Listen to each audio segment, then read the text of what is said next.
देखिए मैं मुबारकबाद ये देना चाहता हूँ यहाँ के लेफ्टिनेंट गवर्नर साहब को, यहाँ की एडमिनिस्ट्रेशन को, हिंदुस्तान के वज़ीर आज़म को और हम मिनिस्टर को, जो आज इंडस्ट्रियल पैकेज इजरा की गई है। मुझे पुख्ता यकीन है कि इसमें हमें काफ़ी इन्वेस्टमेंट्स आएंगी और इंडस्ट्रियाँ लगेंगी, क्योंकि इसमें जो इंसेंटिव्स दिए गए हैं मुझे लगता है कि इनकी बदौलत हमारे 4-4.5 लाख लोगों की रोज़गार के लिए एक मौका फराहम होगा। और मैं अपनी इंडस्ट्रियल बरादरी से जो जम्मू एंड कश्मीर में हैं उनको भी कहूँगा कि पहले तो हमें खुद फ़ायदा उठाना चाहिए इसका, और जहाँ हम नहीं कर सकते, हम बाहर जो बाकी स्टेट्स में इंडस्ट्रियलिस्ट हैं उनको हम दावत देते हैं, आइए इन्वेस्टमेंट करिए। Jammu and Kashmir is a very good destination for industries.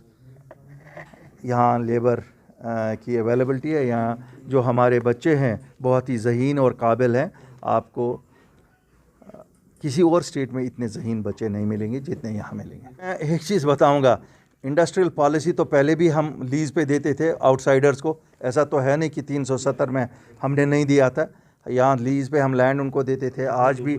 और इंडस्ट्रियल इन्वेस्टमेंट के लिए मुझे नहीं लगता किसी को कोई एतराज़ होना चाहिए कि इन्वेस्टमेंट क्यों हो जाए। हाँ, ये बात सही है, जो इन्वेस्टमेंट यहाँ करेगा he should not get the domicile rights. उनको अगर लैंड राइट मिलता है क्योंकि वो इन्वेस्टमेंट करना चाहता है, उनको डोमिसाइल राइट्स नहीं मिलने चाहिए, वो दूसरी बात है। लेकिन तो अपोज अ स्कीम जिसमें हमारे बच्चों की एम्प्लॉयमेंट होगी, मुझे नहीं लगता है अपनी पार्टी उस चीज़ के हक़ में। हमें कोई भी चीज़ जिससे हमारे लोगों को एम्प्लॉयमेंट मिले यहाँ और अपने घरों में ही मिले employment, why should be oppose it. तो उसमें काफ़ी ज़्यादा जो होटलियर्स है वो सामने आए, क्योंकि कुछ दिन पहले मतलब दे होल्ड प्रेस कॉन्फ्रेंस है श्रीनगर की, उन्होंने बताया कि हमसे लीज छीना जा रहा है और बाहर के जो नॉन लोकल्स है उनको लीज दिया जा रहा है। देखिए, लीज किसी से छीना नहीं गया है। हम तो वो उनका केस भी प्लीड करते हैं। आज भी मैं कहता हूँ जिनके लीज ख़त्म हुए हैं उनके लीज रिन्यू होने चाहिए।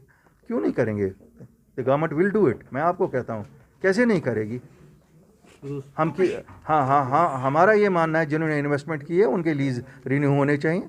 सर अगर मैं उस पर कुछ कहना नहीं चाहता हूँ, क्योंकि that is relating to a leader about her personal conduct. I will not speak anything on it.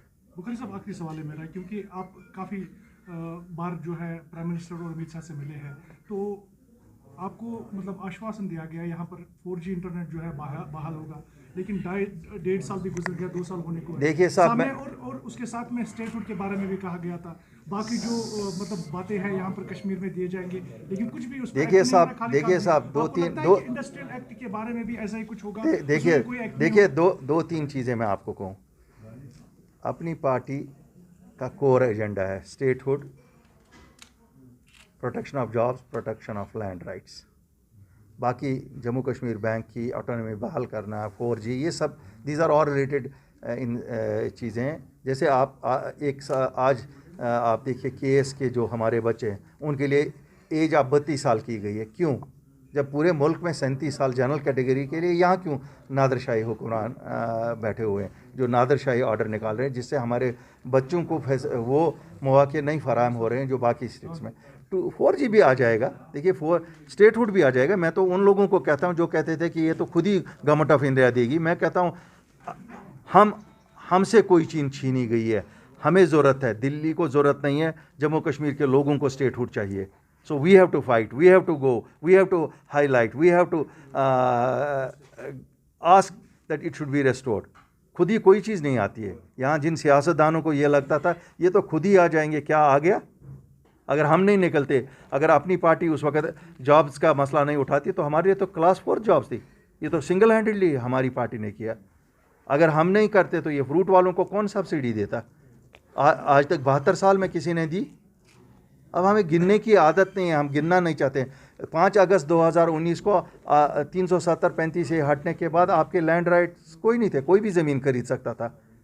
जब हमने परस्यू किया, ठीक है, 100% हम सेटिस्फाइड नहीं है, लेकिन 95% लैंड तो आपका रिजर्व हो गया ना जम्मू कश्मीर के बाशिंदों के लिए ही। कुछ दिनों पहले उमर अब्दुल्ला ने आप पर ब्लेम किया था कि आप फॉरेस्ट ट्रेडिंग में इन्वॉल्व हैं, उनके कुछ लीडर्स को आप अपनी पार्टी में।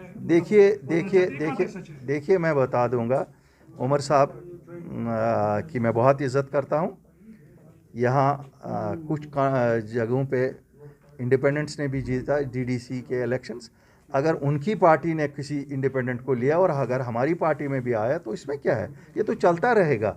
ये तो चलता रहेगा। इंडिपेंडेंस तो आते जाते रहेंगे, वहाँ से यहाँ, यहाँ से वहाँ चलेंगे। लेकिन शुरुआत उन्होंने की थी, और उन्होंने अगर एक जगह शुरुआत की, हमने भी हो सकता है हमारी पार्टी ने। बाकी सुनिए, बाकी मैं उस सियासत के ख़िलाफ़ हूँ, आया राम गया राम सियासत के ख़िलाफ़ हूँ, क्यों डेमोक्रेसी के लिए वो अच्छा नहीं है।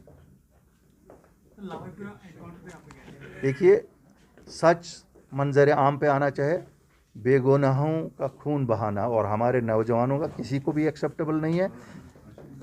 अल्ताफ़ बुखारी और अपनी पार्टी की सियासत सच पे मबनी है, और जब हम सच बोलते हैं जो बहुत कड़वा होता है, हमें मालूम है हमारे लोगों को कितनी तकलीफ़ होती है जब मैं सच उनको बोलता हूँ। इसी तरह मेरी गवर्नमेंट ऑफ इंडिया से भी अपील है कि सच को मंजर आम पे लाइए, क्यों हम सच की सियासत कर रहे हैं। और अगर ये सियासत शोपियान में सच बोला गया, यहाँ क्यों नहीं? जो भी होगा मैं फॉलो करूँगा, पर्सनल इंटरेस्ट भी ले लूँगा और पार्टी का इंटरेस्ट भी होगा। अगर जिस ऐवान को भी खड़खड़ाना पड़ेगा, हम सच उनके माँ बाप तक ज़रूर पहुंचाना चाहेंगे। मुझे पता है बच्चे वापस नहीं आ सकते हैं, लेकिन कम से कम क्लोजर तो मिल सकता है। कल को और किसी को इस तरह बेदर्दी से कत्ल नहीं किया जाएगा।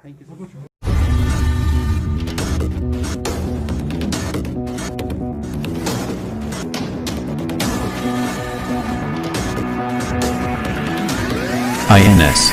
Extremely fearless journalism.